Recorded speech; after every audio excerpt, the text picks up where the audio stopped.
In this tutorial, we'll demonstrate you to integrate the room creation and room listing widgets into a single workflow.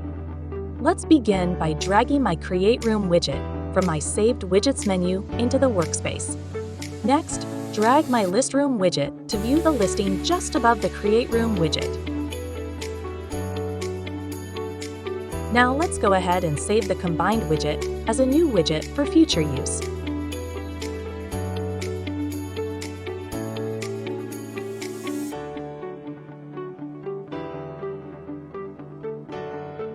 Let's create a room to test the workflow.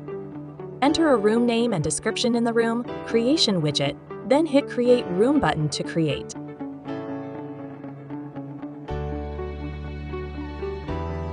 Once submitted, you will see the newly created room immediately appear at the top of your listing. And there you have your fully functional room widget with the listing of rooms.